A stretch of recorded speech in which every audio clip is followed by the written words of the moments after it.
I think I'll just go like 2 Cythria, 2 Hecarim, and just start like counting spots where Cythria wins or Hecarim wins, just regardless of like the card I draw and what happens there. Because I haven't been doing that for like every game I've played with this deck for the Cythria Hecarim. Because I've only started like recently putting back Cythria into the deck. But yeah, Hecarim could easily be a bait. That would be very interesting. The nice thing about Cythria, by the way, is like if you do engineer a board state with double Cythria, it's a lot better than double Hecarim. Double Cythria, when both of them are giving each other fearsome, is so much more powerful than single Cythria. So she does kind of like scale better in the doubled hands. Honestly, I'm gonna run the one Kalista over the Senna as well. I think that I'm just gonna try it. I think Senna's probably better, which is sad. Why not just replace Hecarim with Quinn? You know, Quinn's kind of interesting. I hadn't actually considered Quinn. She just doesn't really fit the timing, I think.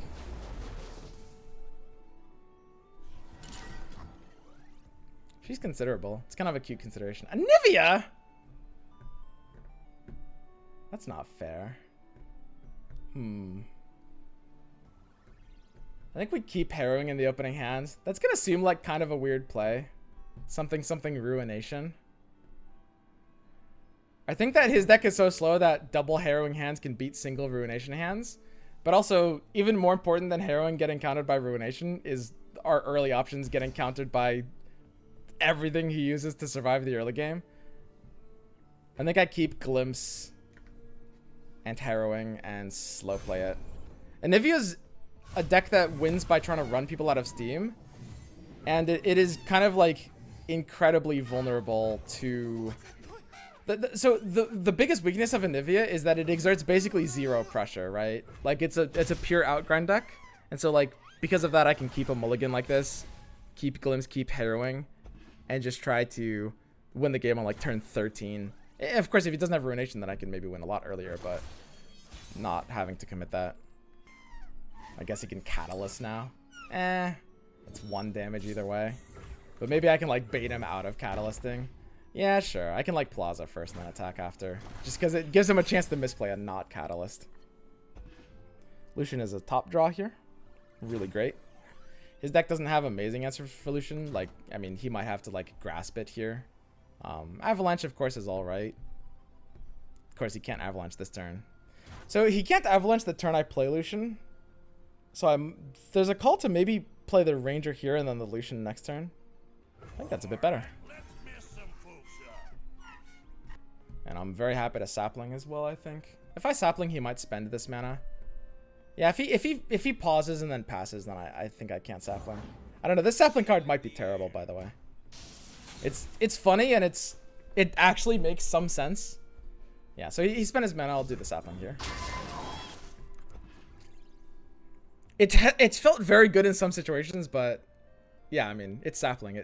It bricks out like Sapling always can.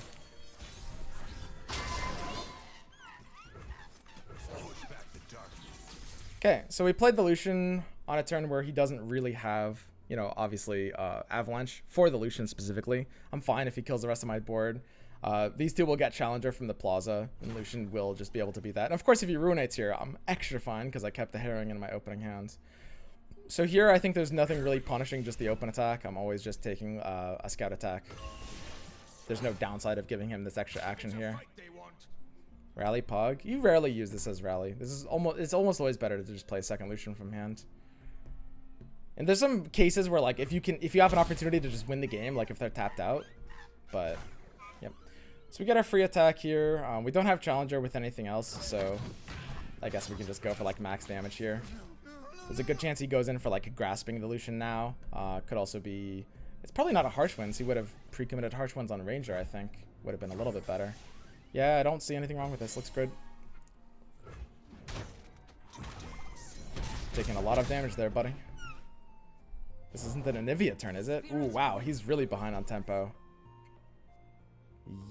Yikes, bro.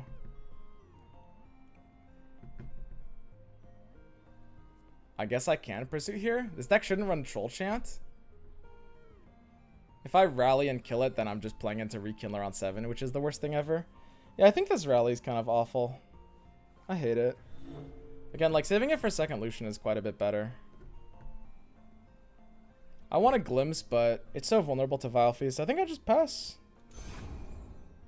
Like, against the Nivea, a really big bait is like, oh, I can kill Nivea on 6, but then when they re-kill on 7, it's just really terrible for you. So this is potentially leveling up my Lucian for me, which is a pretty big deal. Looks good to me, bro.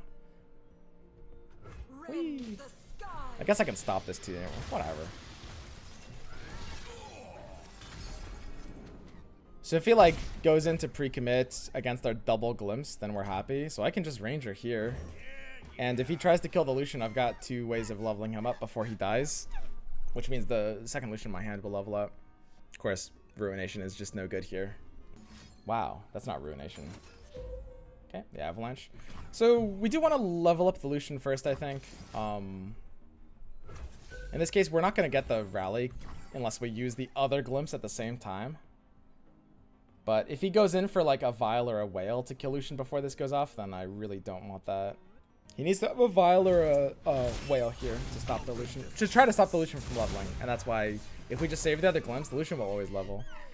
And it's a pretty big deal just because we have second Lucian in hands and something harrowing. So I think I can pass here. I mean, I really just want him to blink on the mana. Looks really good. Next turn, we're going up to 7, which is not enough to Lucian into Harrowing post-Ruination. So we can't break a Ruination with Harrowing, which is a little sad, because we do need to be able to beat double Ruination hands when we're ahead like this. Man, it might be better just to Lucian now. No, I hate that. I hate that. I have to pass. Okay, Chronicler. So now he's enabling Rekindler, but if he uses his mana for Rekindler next turn, we can probably just kill him. Which, yeah, that should kind of scare him. I mean, I have the ability to play Lucian now in a place where he can't die. Again, if we play it next turn, then the Plaza buff will keep him out of grasp range, which is nice. We need to make sure we're beating Ruination now. That's kind of like the scariest thing. He's got 3 blockers. Yeah, but you know, like if we have multiple rallies, then 3 blockers usually isn't necessarily good enough. We don't really have a great kill condition. I think I want to take like the early attack here. I think it's just Chariot. This is a fairly easy play for this deck. Like usually this deck sometimes has to do some pretty crazy stuff, but in this case, I think it's just super straightforward. Just like maximize damage, give him more opportunities to like tap under.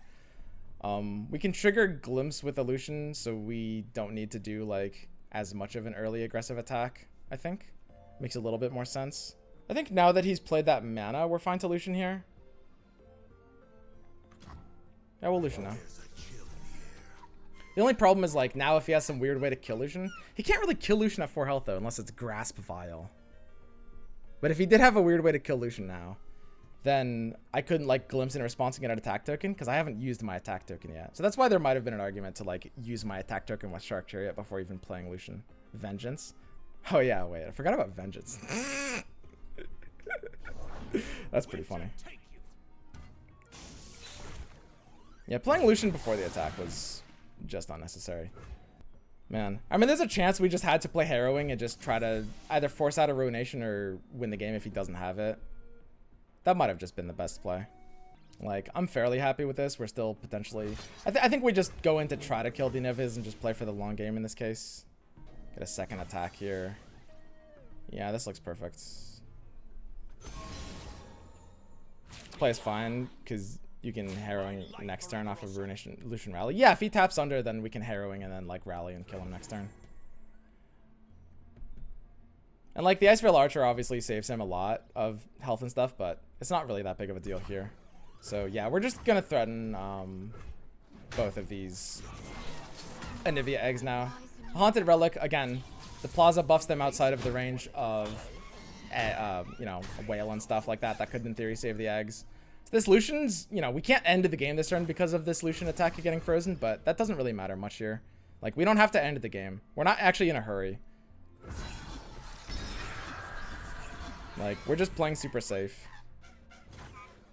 And of course, we're getting our Chariot back on this attack, which means we've got the 5 white attack here. Not bad.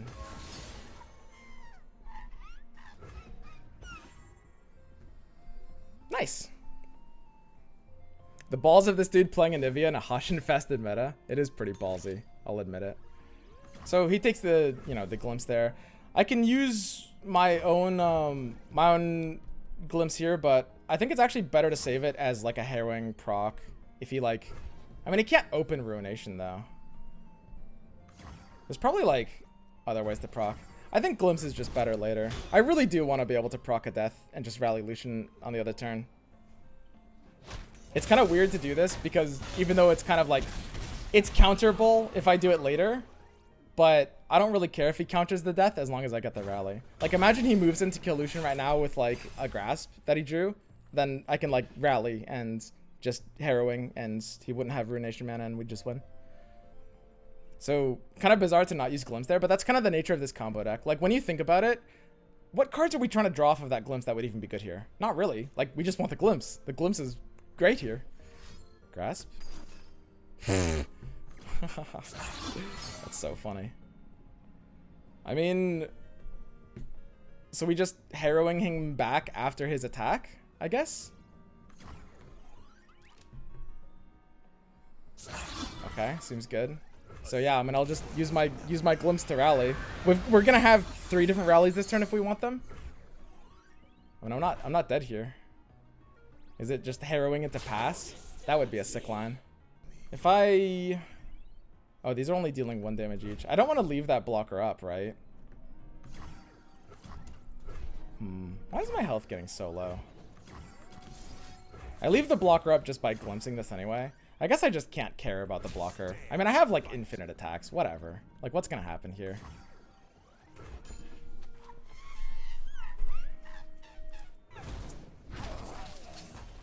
Okay, so we get the rally here. But the nice thing is, because we're bringing back a new Lucian with harrowing, we have the rally again, right? Like, we have 3 attacks.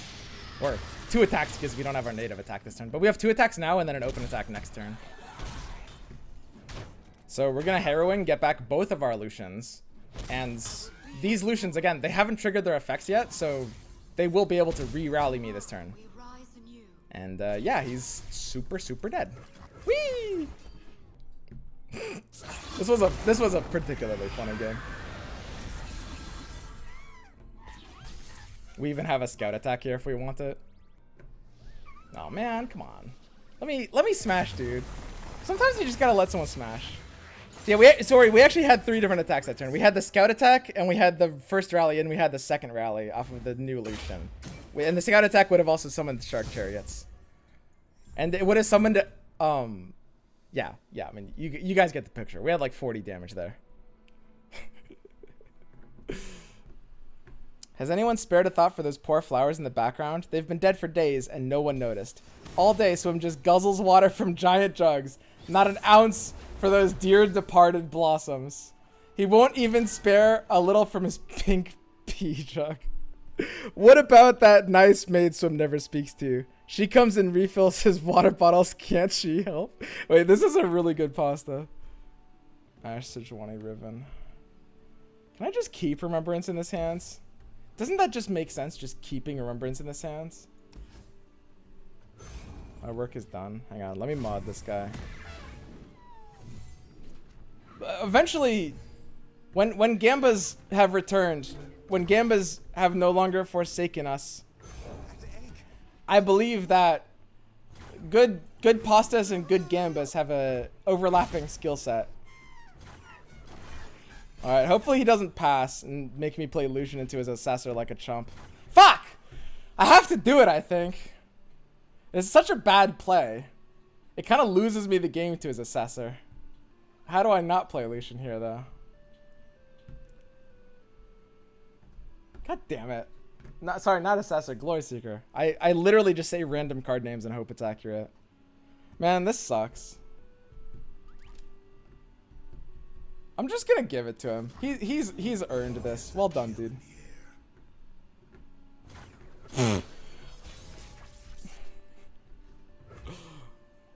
Let's just pass here. We'll win the mana war now. Because once we open pass, then we can like commit the Blighted Caretaker. So again, like this last few turns is a really good way of just looking at like how mana and sequencing work in Legends of Runeterra, right? Like he open passes on 2, which locks me out of playing Lucian or makes me have to hope he doesn't have the Glory Seeker that kills the Lucian. I make the arguably incorrect call of playing the Lucian and hoping he doesn't have Glory Seeker. And on 3, because I have the mana on my board instead of in my bank, I can open pass. He can't pass back because he's burning mana at that point. And what that allows is, like, I can play the Caretaker and attack into him now, which is just kind of like a neat attack. Right?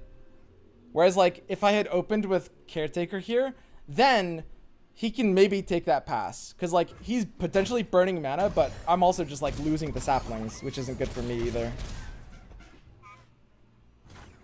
So yeah, it's really counterintuitive if you're not familiar with Runeterra, or like if you're coming from other card games. But there's like a weird flow to like reactivity and spell mana. So we have to think like what ways he has of killing our Lucian. The scariest of which is Culling Strike, but because he only has 3 mana left and because we've got these handy glimpses, we are immune to that. So I think this is actually the perfect turn to Sapling Toss. This is an amazing Sapling Toss. And then if he does a Culling, then we'll level that Lucian and block it. If he does nothing, we'll pass back, which is even better. And if he attacks, then he's leveling the Lucian himself, which is even worse. So he takes the pass, saying he either doesn't have Culling or doesn't want to take the risk. And now we want to try to level this Lucian on the attack. The awkward thing about this Lucian level is that it's a freeze deck. There's a good chance he'll be running freezes. He doesn't have a good Reckoning play here, which is nice. He doesn't have like a 5 attack unit.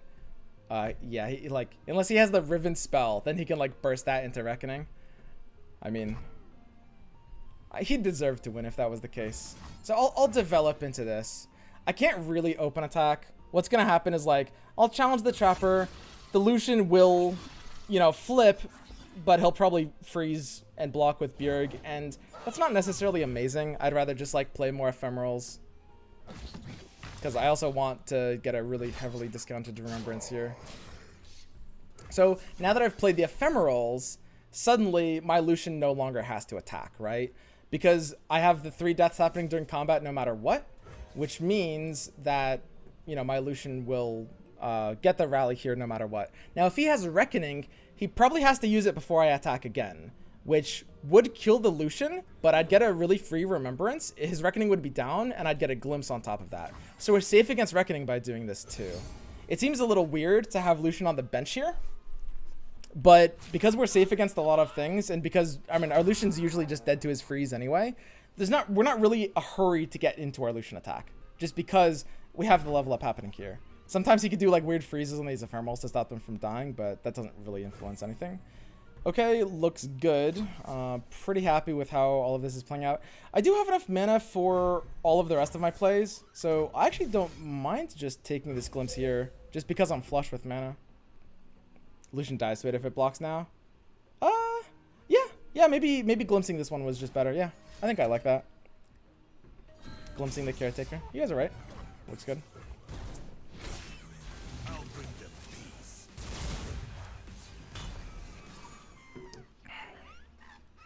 Would have been funny to draw a second Remembrance there.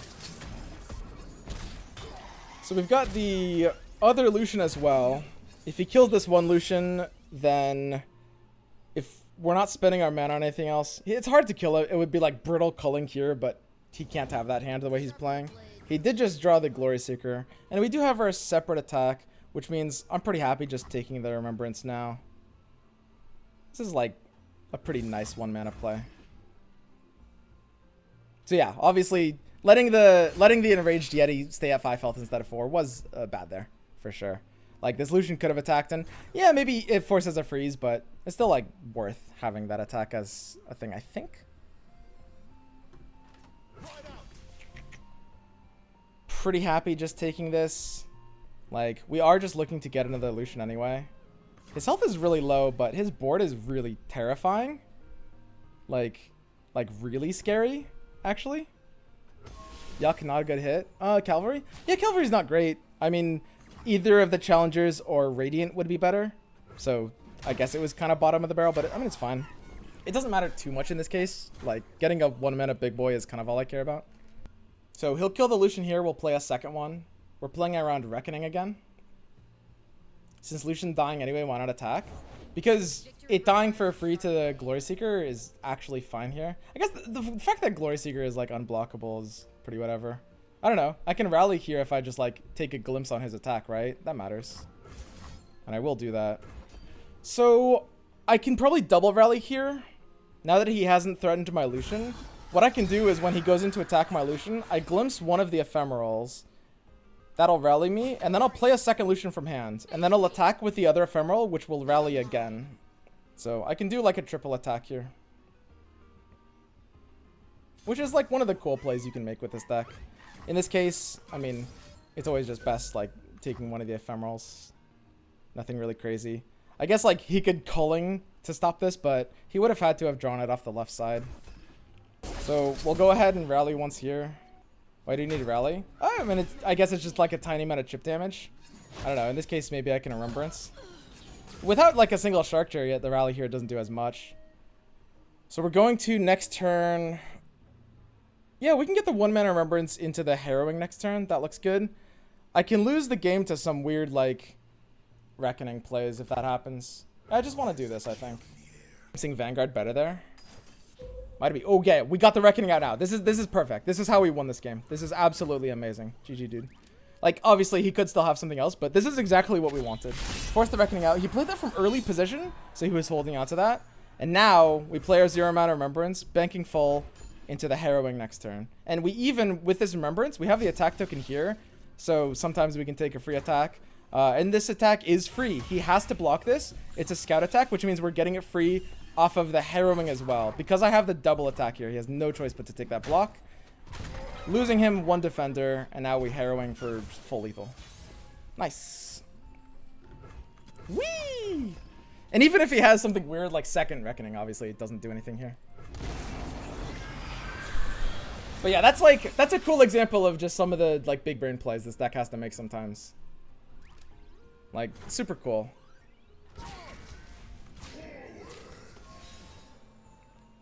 Winter's Breath?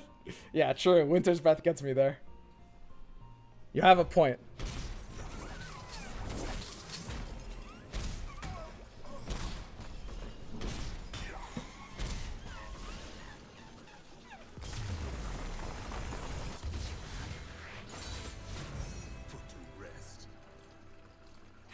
All right. Continuing climbing. 2 Wardens, 2 Hapless. Still not sure how I feel about that spread. 2 Wardens, 2 Hapless is fine. I should explain the logic behind this decision. And don't get me wrong. I mean, usually in cases like this, if you're going to go 4 of a kind of card, you want it 3 in 1 instead of 2 in 2. You should think of them as the same card. The reason we run Wardens in the first place was as a 4th Hapless. The reasoning behind 2 in 2 is that double drawing Hapless isn't great because it will tax board slots. Like, it has major diminishing returns on like the involuntary taxing of board slots. And so I could see a second Warden being better than 3rd Hapless. That's very, very minor. I'm not really sure about that.